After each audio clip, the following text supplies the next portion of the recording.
All right, so this is number 9, Matt, right? I think we're at 9 of the Hops Lockdown series. We're excited to sit down with Carson Cross, who's a pitching coach in the Milwaukee Brewers organization. Carson, thanks for being with us tonight. Thanks for having me. I'm excited.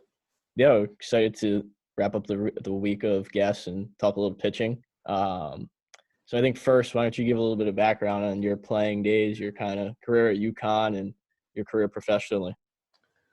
Yeah, so grew up in New Hampshire, kind of got recruited late. Everything kind of happened pretty fast after my junior year of high school. Committed in August before my senior year. Showed up to campus at UConn on an all-star squad that I had no business being on my freshman year. Um, they definitely saw some projectability in me, but at the time I was very raw, and we had 11 guys sign or get drafted that year. So it was pretty eye-opening for me. It was the first time I'd seen like that caliber of baseball player. And then fast forward a couple of years in, became a weekend starter. Was lucky enough to get drafted in 2013. I was a redshirt sophomore. So I decided to go back to school and try to make a run at the tourney again. We had most of our team returning that year and still had leverage because I was a redshirt. So I figured why not? And then actually hurt my shoulder playing a flag football game that fall in 2014. So I missed my whole true senior year and stayed on campus, did all my rehab, and then pitched again in 2015. But I would say the biggest thing for me, the biggest development period in my personal baseball career was probably that year in 2014. I learned how to take care of my body and like the process of day-to-day work and like the little stuff that's, not flashy that you need to become the next level player. And then started really watching a lot of like, whether it was our games or major league games, and paying attention to the small details and what some of the best players did, and trying to take like small pieces rather than trying to learn it all at once. And then flash forward a bit, in 15 was drafted by the Cardinals, and then was lucky enough to pitch in state college for 2 years in the Penn League. Didn't quite throw hard enough for my age per se, so got to throw some innings in there. But after that, transitioned into the private sector of coaching back home, and then here we are now with the Brewers. Yeah, that's awesome. Yeah, I think one of the things, and we kind of talked earlier, is talk a little bit about kind of what you did up in New Hampshire and kind of your work in the private sector, because I know we've all been following each other for quite some time, and you were doing some awesome stuff up in New Hampshire, and I know Matt and I would kind of always see it and talk about it. Let's talk a little bit about kind of your work that you did up there. Yeah, so it was kind of funny when I was actually playing. Like my dad and a couple people would always be like, "You should coach. You'd be good at it," or "It seems like you enjoy like helping your teammates." And it was funny because I was always kind of like the player mindset of like, no, like I'm a player. I don't want to think about that yet. Mhm. And when I was actually released from the Cardinals, I took like a regular desk job, like a 40-hour week job. And after like month 3, I was losing my mind. I was like, I've been in baseball at a higher level for the last like 7 years. I should apply my knowledge there. And I know I'll have to start at the bottom, but if I start at like the bottom and just work doing small stuff with young players that aren't that good, hopefully I can kind of learn how I'm going to become my own best coach type of thing, and how I can take my experience and apply it to the kids. So I was in actually West Palm Beach at that point in Florida. So I decided to move home. Um, I was doing lessons in college over winter break just to like help out at a local facility, and started to kind of realize that I really enjoyed it, but also that I wanted to create more of like a group setting and an atmosphere kind of like that. Mhm. My only real experience going to like a facility of sorts was at Cressy after my first year of pro ball.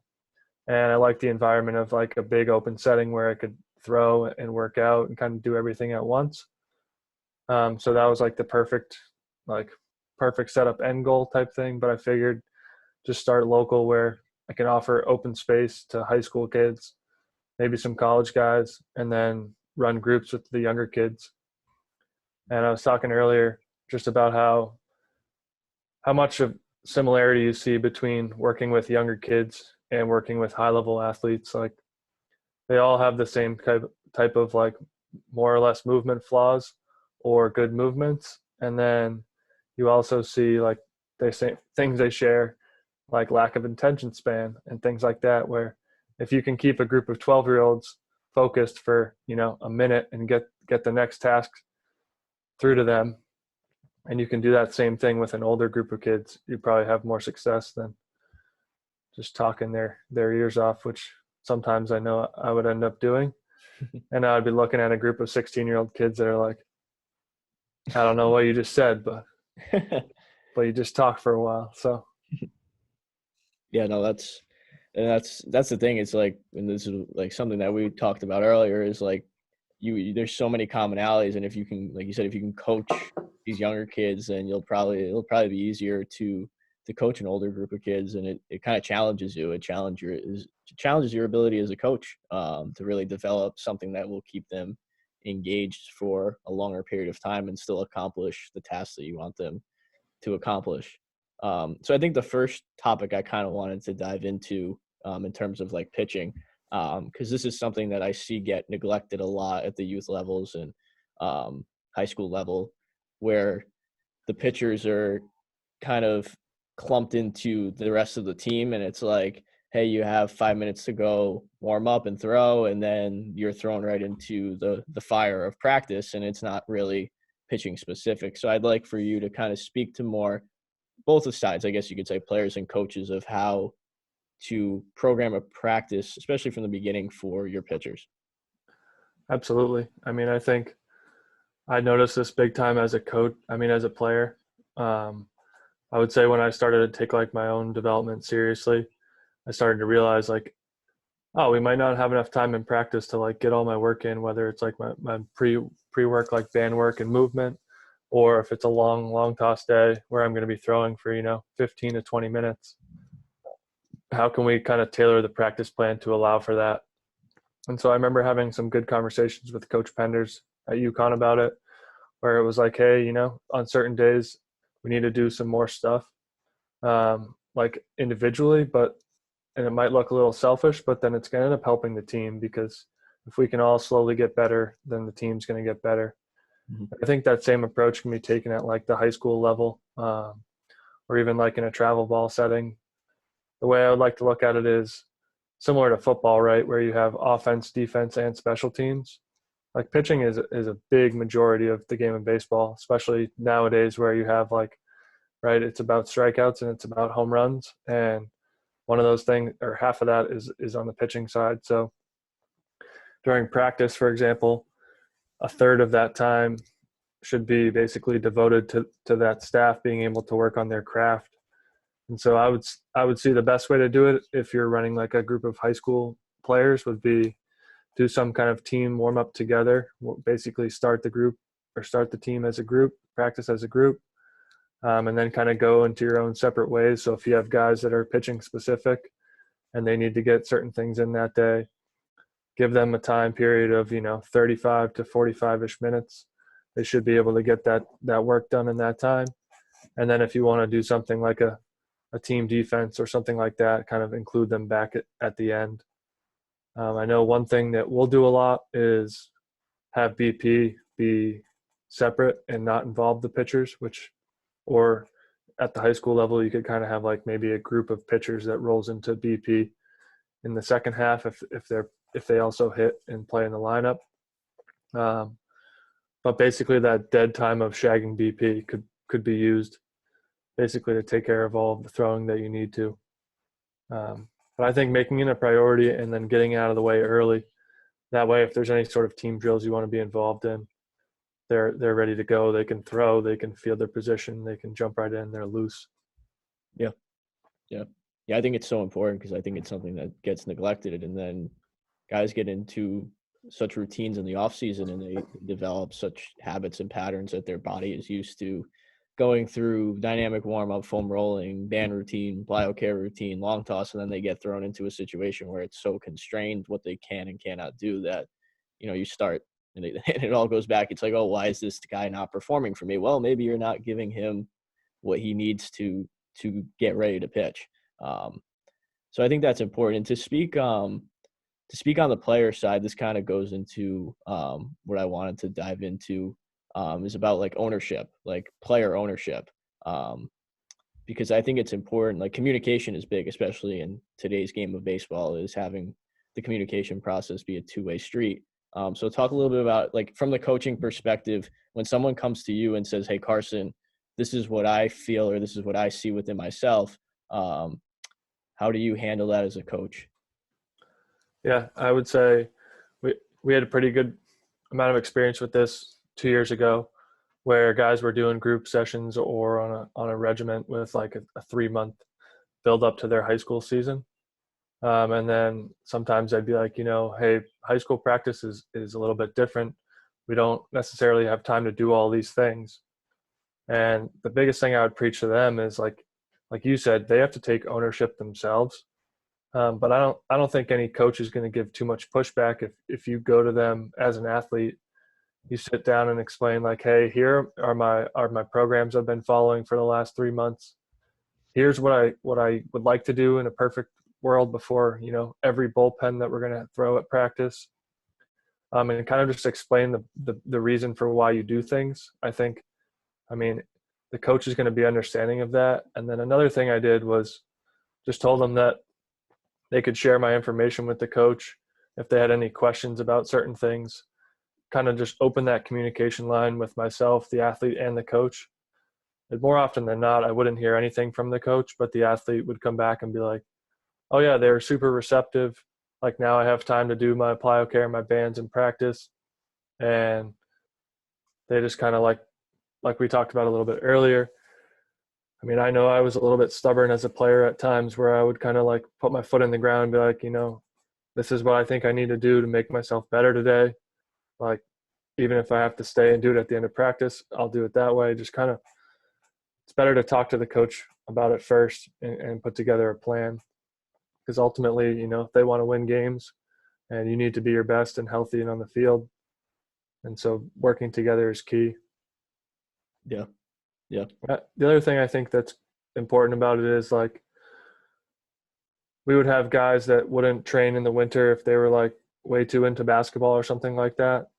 But they did take baseball very seriously in the season. It might not be their primary sport. But if you have a guy who's been training at a facility all winter and has made serious gains for himself, when he shows up that spring, there's probably some good routines he can help guys that maybe didn't train all winter with, and lead as like an example or a leader. And I think that's something that's super important too. Yeah.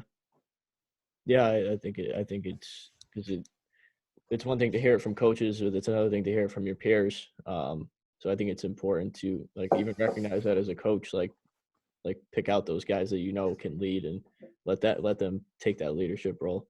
Matt, did you want to jump in with anything on this? Yeah, Carson, I wanted to go back a little bit, because it's a theme that we've been kind of hearing through the process, that for some reason it takes an injury or the game being pulled away from you, and you kind of brought it up, that's what led to you kind of making your attention to detail that much better and appreciating all the little things.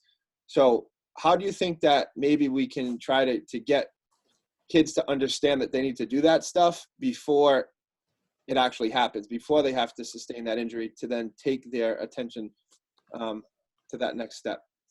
Yeah. The first thing that comes to my mind is like that kind of in-game like panic that players start to get sometimes. So like I used to take the approach of like, I'm going to go pitch. This is like a football game. I'm going to get jacked up, like just get to like full 12 out of 10 energy level. But then next thing you know, sometimes you walked 2 to 3 guys, there's no outs. You're just sitting there in a hole, and the only thing you think to do is to just keep rearing back and chucking your way out of it.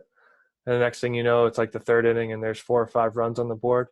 And it's probably just because you were battling yourself and walking yourself, as from example of a pitcher. And then I realized, if I could break things down and take it one pitch at a time and like play the game slowly in my head, but still keep the aggressiveness with my body, then I could battle back in like 1-1 counts and get ahead, or in 2-2 counts and get guys out rather than getting to 3-2 and putting myself in the back seat. And I think that's where like my dominant performances in college changed from like teetering the line of like a competitive game where we had a chance to win to like really just taking over it and winning a game, was the ability to take it one pitch at a time. So most athletes want to be in that dominant setting where they're just, if it's high school, go out, pitch 6 or 7 innings and just give the other team no chance to win. Like the easiest way for you to do that is to start to understand, like, if you're watching like some of these guys like Garrett Cole or Verlander, they don't really get like too wound up on the mound. They're very composed, and internally, like, they're thinking attack, but they're also thinking about the situation and what's going to get them out of that situation and what's their best pitch against this guy's best swing. That way they're basically prepared. And so for me, I think going back to the injury thing, like, I always loved baseball, but then when it was taken away from me, I didn't realize like truly how much I loved it. So I think that puts some perspective in that you might not be able to realize without it. You don't want to wish injury upon anyone, but also if you can start to really just buy into the day-to-day to get better, almost as if you're recovering from an injury, I think there's some stuff to be learned from that.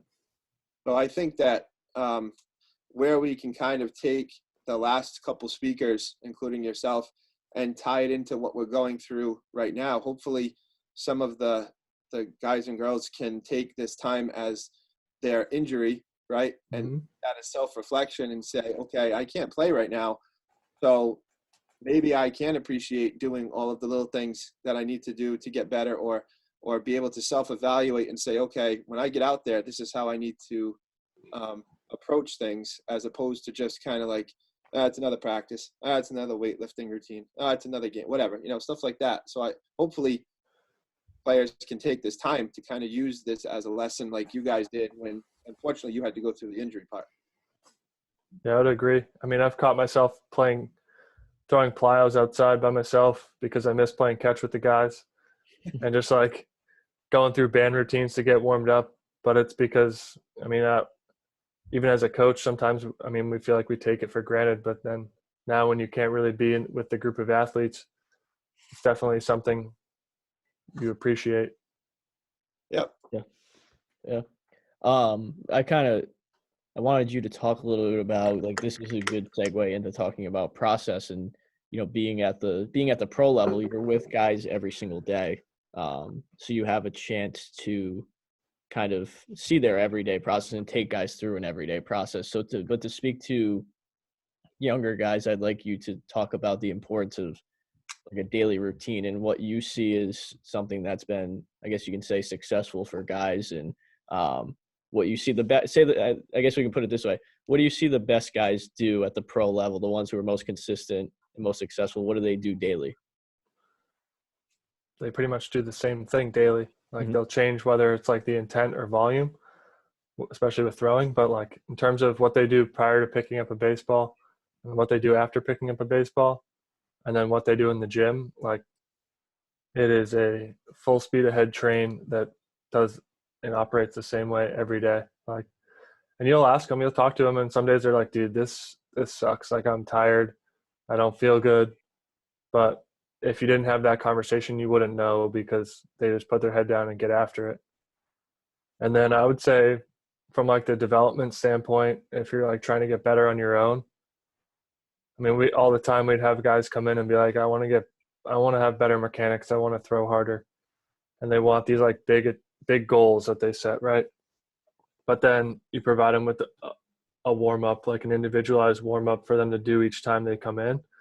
And you catch them like skipping random drills, and you're like, dude, why are you skipping like inchworms or whatever it is, or bear crawls? And they're like, well, I'm not good at them. And then it's like, yeah, but if you do them like every day, you come in for a couple months, you'll probably be really good at them. And then you'll have a lot more coordination. And then those things you were talking about are now attainable.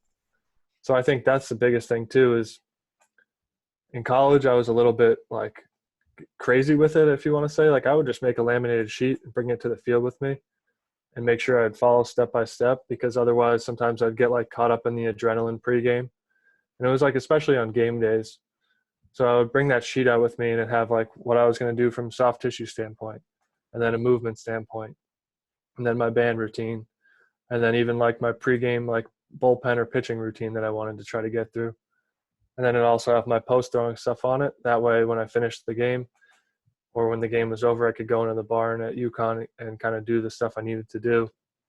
And that way it was just like a simple reminder. Like, and sometimes that's all we need. But after, I don't know, 3 or 4 weeks in the season, I didn't need the sheet. But for those first couple of weeks, it helped me always ingrain everything I needed to do. Yeah. Yeah, I think that's so important, is like, you have that, it's right in front of you. Like the only person you're cheating is yourself if you don't do it. And I think like just simple things, especially for guys, because like you said, you get caught up in the adrenaline, or it's like you want to go, especially, I mean, like us, like as pitchers pitching in college games, high school games, whatever, it's easy to get caught up in like, you just want to get on the mound and get going. But if you can resort back to that process, it usually allows for more success, especially when you do eventually get on the mound. Because the one thing you can fall back on is what you do. It's not how you feel. You can't control how you feel that day. So like you hear big league pitchers say, like, majority of the time they go out there, they don't feel good, but they know they resorted to their daily process. Matt, did you want to kind of jump to something else? Carson, I would say in terms of high school, let's talk a little bit at the high school level. How do you see guys throwing, because they're all kind of starting or ending at different times, right? So guys might be done in August. They don't play fall ball. Other guys are finishing up in November sometimes and going to showcases. So how do you how were you organizing those guys when you had your facility, in terms of when they would start to throw and kind of get them on a program? Yeah, I mean, biggest thing we would look at was like the previous year's history of competition. So how many months were they throwing for prior to basically walking into the doors? And then how long did they have until their season started? Because realistically, we knew once the season started, their coaches were going to expect them to be able to handle a certain amount of workload. So one thing that kind of took some anchoring down on, but I think I did a good job with it, was preaching like the on-ramp period to guys and how we properly needed to like go through building up their throwing fitness, instead of just like, oh, hey, welcome to the facility, jump on the mound, throw me 20 pitches, and then we'll go from there. And I think that at first people were kind of like, wait, you don't want to evaluate my mechanics? You don't want to see how I throw? I was like, no, I can do that in, 3 or 4 or 6 weeks, depending on where we need to go. And it's going to set you up to make much better gains for the month or 2 after that.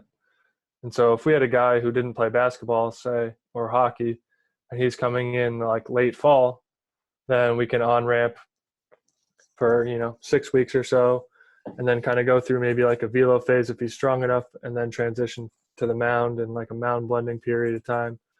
So that gives us plenty of time to like program out a longer timeline. But let's say we have a guy who does play basketball and he wants to start around Christmas time, but he can really only come in 2 or 3 days a week. We would try to prioritize those higher volume days, 2 to 3 days a week. And then if he could come in on other days to do like recovery work and lighter throwing, we would do that as well. But trying to stress to him that like, you can't just throw once a week, even if you're playing a winter sport, and then expect to start the season in high school throwing, 75 pitches in your team's first game, because that's really where guys are going to set themselves up for injury. And I know I've been there where I used to ski a lot in the winter and play basketball. So I would throw like one bullpen a week on Sundays, about as hard as I possibly could, for like 50 pitches. And my arm would be sore at basketball Monday, Tuesday, Wednesday. I'd be trying to shoot and I couldn't shoot. And then I'd do it again the next week. And then the season would start, and like 2 or 3 weeks in the season, I'd have dead arm for 2 or 3 weeks. And I never knew why. I thought it was just something pitchers dealt with. But now we know, like, if you build up the tolerance and you go through like higher intent days, lower intent days to kind of allow your body to recover, by the time, the other thing I would always preach with the high school guys is like, when are you going to get recruited? You're going to get recruited when the college season's over, because that's when schools are most of the time out on the road.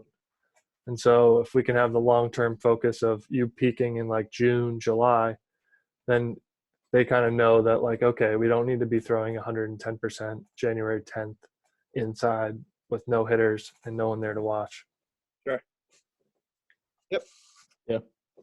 Yeah, I think that's the biggest thing is, it's the buy-in. Like it's creating that buy-in to say like the biggest thing, like you deal with a high school guy and like most of them just want to go. But it's like understanding the process of like the buildup. Because it's so crucial because like you said, it's like the pitches that matter happen in June or July, not December, January, February. Like that's when we need to get ready for those competitive pitches when we want to be kind of hitting our peak. Yeah. I think. Sorry. No. One thing that like hit home with me as a coach was like, I want to say it was 2018, and one of the first guys I worked with that had a real shot to like play at D1 school was starting to get some interest from coaches, and they were asking for video with radar gun in it, right? And he played hockey, so we could only throw, a couple days a week. We had been doing a lot of stuff in the fall, so he had on-ramped and like built up his throwing, but we couldn't continue to do it at the same rate. He also was like a meathead and loved to work out and like have the beach body. So he would like hammer curls at the gym and a bunch of different stuff, and like didn't really report back to me on what he was doing from a strength standpoint. And so we were throwing one day and he was throwing like 78, 79, and we were expecting to see like, 86 to 90. And he was starting to get really frustrated, and I had to tell him like, dude, it's okay. It's like not for today. Like we can film again in a week or 2 weeks or a month and get those results that you want, that they want to see. Just because you can't do it today doesn't mean you're not going to ever be able to do it. And then that led to a further conversation about like what he was doing in the gym. And then next thing you know, he transitions to like a proper strength program for what he was doing with playing hockey and trying to throw.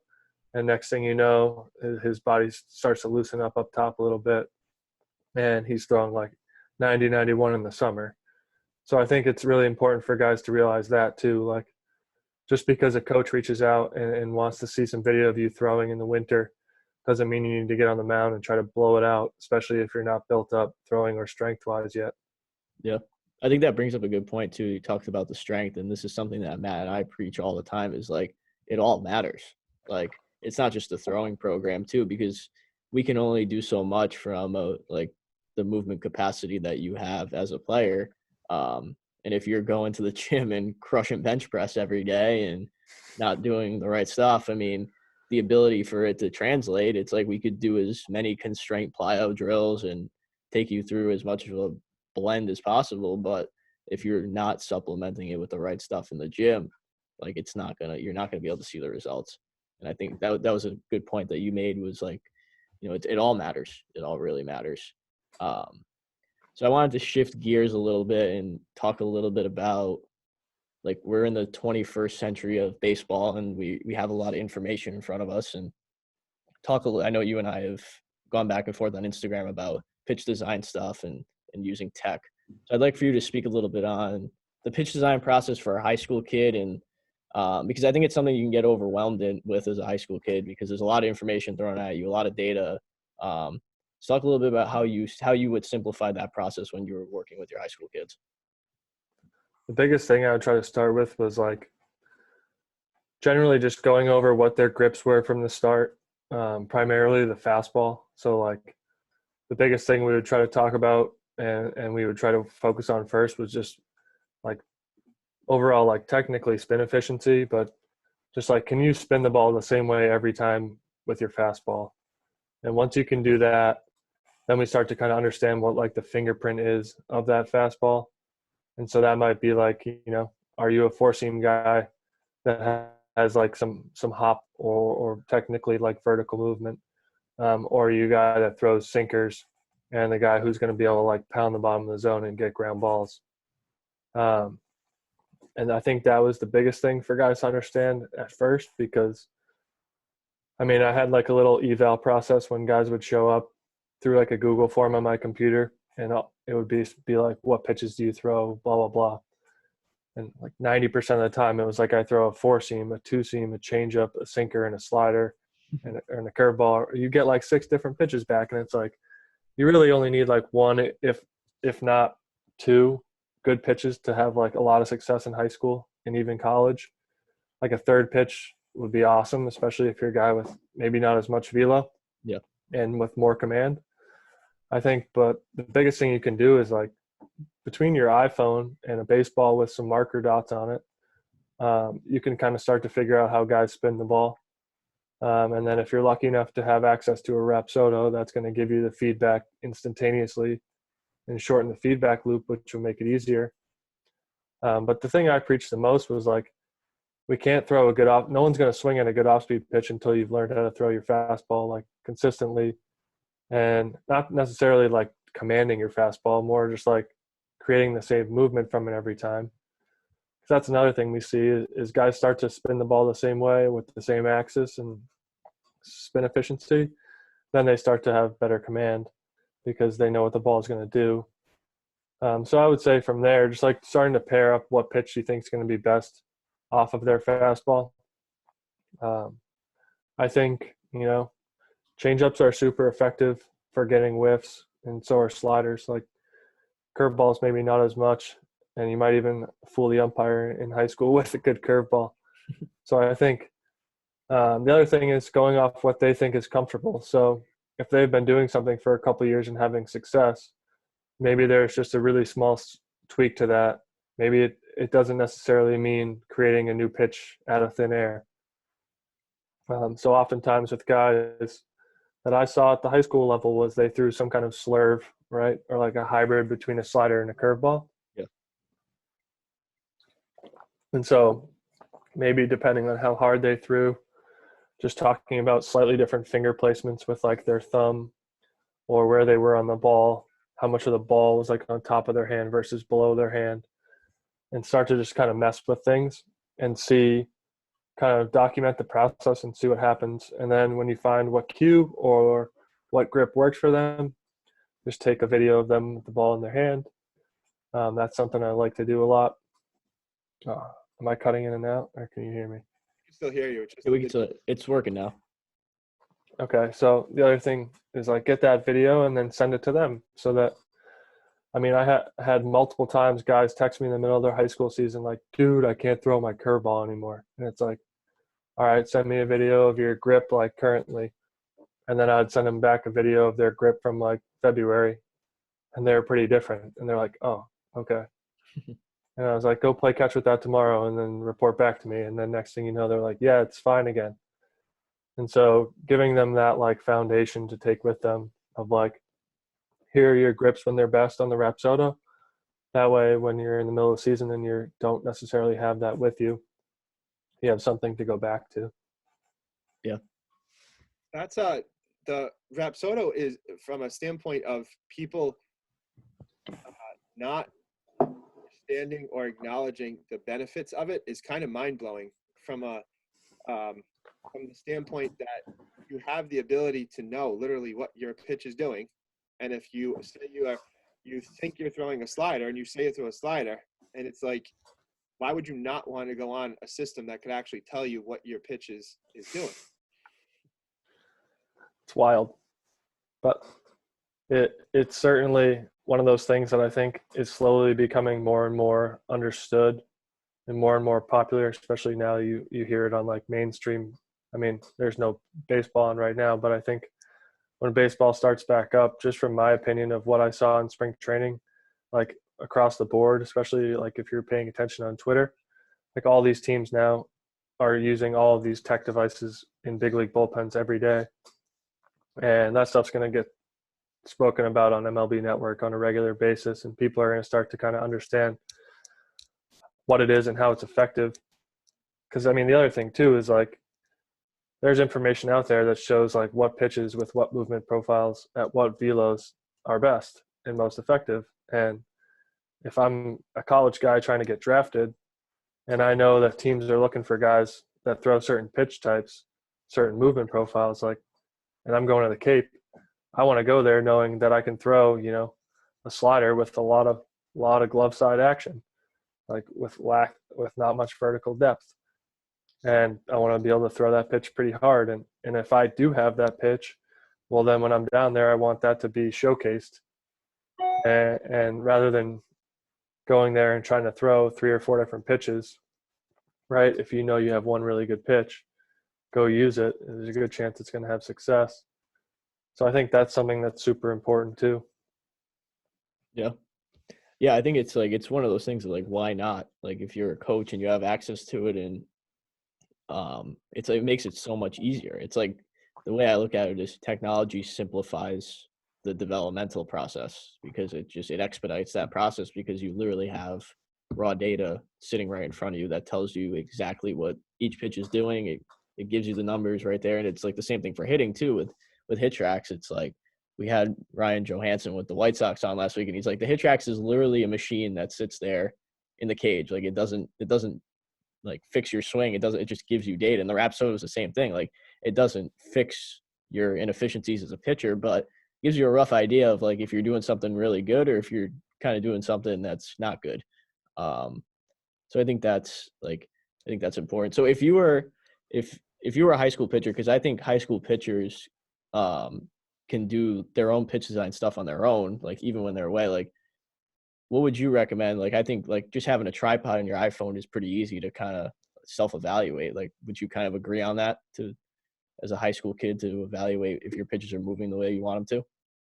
Yeah, big time. And then the other thing I'll talk with guys about is like, if you just take a baseball and you draw like 2 big black circles on the side of it, depending on which pitch you're trying to throw, you can also draw some circles like on if you're trying to throw a changeup, right, and you're trying to get the ball to spin like on this axis, and you want to see some side spin, like you draw a Sharpie on there, make a big old dot.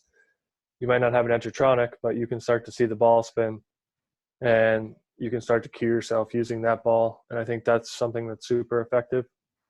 And then the other thing is like, I would talk to kids about it all the time, was like, you're paying X amount of money to come and train, or you'll spend X amount of dollars on, a jug of whey protein. Something that like a $15 tripod on Amazon is something you can use literally every time you throw. And then you can start to, collect data or video of each session you throw. So instead of like randomly one day deciding that you have some kind of mechanical flaw, you have some progression of each day. And even if that means just taking 1 or 2 like slow-mo clips when you're at the higher level of intent each day, I think it's something that's super valuable that most people don't take advantage of. Yeah. Matt, you look like you're ready. You wanted to jump in on something with that. No, I had a question for Carson. I don't want to go away from this topic yet if you guys want to continue to talk about it. No, I think unless you have anything else you wanted to talk about on it, Carson, I think we could shift some gears. I think one thing that's that I had some success with as well, personally in college, was from like a pitch design standpoint. At 15, I started throwing like a slider with a ton more sweep than I'd ever thrown before. And I'll credit it mostly to throwing with a softball a lot. So I would throw a softball and just try to spin a softball like pretty lightly, but at the end of my catch play or off the mound a little bit. And I think just the oversized object proprioceptively just like kind of allowed me to feel how the ball was coming off my fingers. And when I would get it right with the softball, it was super easy to take the baseball and make that thing spin. So if you're working with like younger guys, something that can be used as well, we used the differential command balls. So like the 5-ounce differential command balls. And we would use like, if you use the smaller one and you throw it, it gives you a good feel for your fastball. Because you really got to like stay behind that thing. You can't get off the side, you'll lose it. And then with the oversized one, you can throw like curveballs and sliders and changeups because it's a little bit bigger. You get a little bit more feel back. So I think that's something that guys can do. I mean, you can get a softball for $5-10. and use that in catch play a couple days a week. That's great advice. Yeah, definitely. Carson, what I was going to ask is, without getting into the specifics for the Brewers, because I know you're not really allowed to, but I just know that each organization kind of has their own opinions and viewpoints on long toss, and I think that that's pretty well known out there. So, kind of, what is your opinion on how you could have one organization believe in it, one organization not, and how does that make any sense? Yeah, I mean, I know Alan pretty well, Alan Jaeger. So like we are super open to long toss. We basically let guys have a lot of freedom to their throwing. So if they're a guy that does like to throw further, they have the time and space to do so. I loved long toss personally as a player, so I'm a big fan. I think knowing like when to do it and how to do it is important.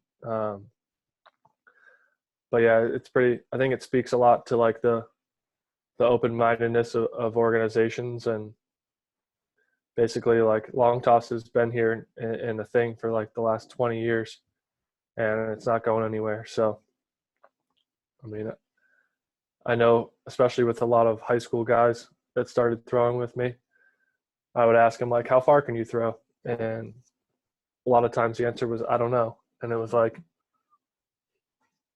all right, well, it's June. You're going out and throwing as hard as you can in a travel ball tournament at perfect game in front of coaches. Like, why don't we figure out what your max intent level is like on this turf football field and see if we can throw 100 yards? And I remember throwing with guys, and I would I can throw pretty far. I love to long toss, so I would push them back to like their threshold. And 3 to 4 or 5 weeks later, they're throwing further than I can throw. And I'm leaving the day with my arm hanging. And they're going out and throwing harder in games. And I think, especially with like guys who are starting to learn what they're capable of, it's a good way for them to kind of push that intent level without it being a game. Sure. And I think that the key component to that, though, because I kind of was talking to a kid about this the other day, is that you still have to maintain good, sound throwing mechanics and not just long toss for the sake of long tossing. Correct. Because that's where I think kind of the bad name or some of the fallacies that have come about with long tossing is because guys are just going out there and trying to chuck it as far as they could instead of continuing to maintain good throwing mechanics. And that's where it kind of got a bad name in some circles, right? Yep. And one thing I love is like using some of the constraint drills in long toss. That's something I've seen a good amount of success with. I was talking earlier with John about it, like something like a step back or a drop step type throw during long toss to kind of just promote athleticism that's more similar to the mound rather than having a guy take like a 20 yard run into his throw, because we're never going to do that as pitchers, right? So I think kind of creating something that's pretty similar to how they're going to move on the mound in long toss. And even just I personally like to long toss a lot from like the stretch. So where I would come set from the stretch. And when I talk about long toss, like for myself, it's going to be something close to that, like 80%, not necessarily like a max effort threshold. So I'm trying to still move, like you said, in a clean, like consistent manner and see how far I can spin the ball. Because I think, like we were talking about the pitch design with high school guys earlier too. And if you watch these guys go out and long toss, how many of them can truly throw the ball, over 250 feet and keep it within like a 5 yard window without the ball taking off in either direction? And so I think that's another thing that will teach them how to like spin the fastball efficiently, is playing long toss, but like throwing to your partner's chest or on like an easy one hop consistently, not overthrowing or underthrowing or cutting or fading the ball throw to throw. Yeah. I think that's one of the things you can learn so much about yourself in long toss, and it's like taking it. Like I tell my guys, like use that to find your focal points. Like find what clicks. Like when you're in that athletic type setting where you're just like, we're promoting freedom and you organizing the way like you feel comfortable organizing, like figure out what works, like find those focal points, find that rhythm and consistency, because that's important. It's like, it's not just aimless throws. Like you see guys go out and it's like, it's aimless long toss, and it's like every throw matters. Like you can learn something on every throw. Yeah, one thing to like go quick on is, I mean, one thing that we can, like a skill in pitching is command. Yep. And it's something we can improve upon and learn and get better at. It's not just like something you have or don't have. And I always reference back to when I was playing my freshman year of college. I just like leaned back and threw it as hard as I could. I had no idea necessarily where it was going. And then I ended up going to the Cape that summer, and my throwing partner was Sean Manaea. And after like 3 weeks, he was like the best pitcher of the Cape ever, because he was striking out like 15 guys a night, throwing like 7 innings. So sure enough, there'd be like 10 scouts there to watch him play catch at 4 o'clock. And I'm his catch partner, and we would long toss a lot. And I started to be like, oh, I can't, like, I got to hit him in the chest. Like, these guys are watching me too. I'm playing catch with them. Like, and sure enough, by the end of the summer, I could play long toss, like, and hit him in the chest over and over and over again. And then when I got back to school, I could command my fastball like significantly better than I ever had before. And so a lot of my command development I would attribute to just playing better catch, but also doing it at a longer distance. And then, like you said, those focal points of like just kind of your personal check marks of like where you need to be. If you can figure those out at 250 feet, it's going to make it really easy to do it at 60 feet, I think. Yeah. Yeah, I think it's so huge. It's like, and you hear that with so many guys that like changed the way they played catch, and they saw significant changes and improvements once they got back to the mound. So Matt, you want to open it up to see if anyone has any questions, and I don't know if you had anything else in the meantime. Me or Carson? If you did, if you had any other questions or topics you were thinking of that you wanted to touch upon, this is while we wait for questions. Oh, the big one was the long toss, and Carson did a great job with that and explaining. I guess it also kind of goes along with the trend or the theme that we've been talking about with everything, that everything has a purpose and everything should be done efficiently and with intent, not just for the sake of saying, okay, yeah, it's great that you can go and throw 300 feet, but if it's not done correctly or if it's not done the way you should, it kind of ties back into the same thing with your soft tissue work and the same thing with your mobility work. Yeah, you can say you're doing it, but if it's not done efficiently and effectively, then you're not really getting the best or the most benefit that you could from that stuff. Yeah. I think one thing that I used to try to talk to myself, like self-talk as a player, was always like, when I'm lifting, be lifting. Like when I'm throwing, be throwing. When I'm doing my like soft tissue work, do your soft tissue work. Don't just like do your soft tissue work because it's on the sheet to get to the next thing. And I think once you can take that process to like everything, it makes the game so much easier, because you can be in the game and fall behind in the 3-0 count, but you might just realize that you were like, overthinking things and going too fast mentally. And if you can reel yourself back in and get it, 2 strikes in a row from a 3-0 count, there's a good chance that guy's getting out. And instead of walking a guy and putting yourself into a hole, you got yourself out of a jam just by kind of slowing yourself down and thinking things through. Not necessarily like thinking about your mechanics in that situation, right? Just like thinking about like, okay, I just need to throw a strike. There's a good chance he's going to hit the ball to the shortstop, and trusting that. And I think that for me happened a lot during that 2014 year, or even the 2012 fall, after when I did go to the Cape. I got rocked. Like, I had some good outings on the Cape, but I also like had some outings where I gave up multiple home runs coming out of the pen. And it was like, oh crap. Like, I thought I was really good going to the Cape to show stuff off so I can get drafted. And then sure enough, I realized like there's some really good amateur baseball players in the world. And I think when I came back to school in the fall, it was just a different focus on a daily basis at practice and in the gym. Just like, if I can just focus on today and do this for a few months, by the time the season starts, I'll be in a really good place, rather than trying to be a hero for a week and work my butt off for a week just because it was scout day week or whatever, and then the next week taking off and then getting back at it again. I think there's a lot to be said for kids learning the daily vitamins, in a sense of like, it's how you do the small things every day. It's not how you do the big things, one day. Yeah, 100%. I guess the last thing would be like any lasting words of advice for guys, like even during this time period or at any point in general. I would just say try to make it as fun as you can. The most success I've had coaching has been when I make things competitive and fun for the athletes, and then I would say the same thing when I was a player. Like the more I could compete with myself, that was how I kind of thrived. So use this time to like learn about yourself and what makes you tick. And then I would just say to players that are like in high school, start to document your work, like what you do on a daily basis, so you can start to learn from the trends that you see.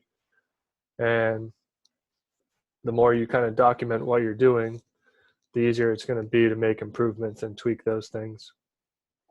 And then the other thing, like today's day and age with social media, it's so easy to reach out to some people and ask questions. And I think I have a lot of people reach out and ask questions, and I always try to do my best to kind of get back to them in a timely manner. But I think, I'm sure you guys have the same, like, don't be afraid to reach out to people and ask them questions. Or if you're an athlete and you see something on Twitter, don't be afraid to reach out to like someone like us and ask us like, hey, what do you think about this? Because at the end of the day, we're doing what we're doing to help these guys.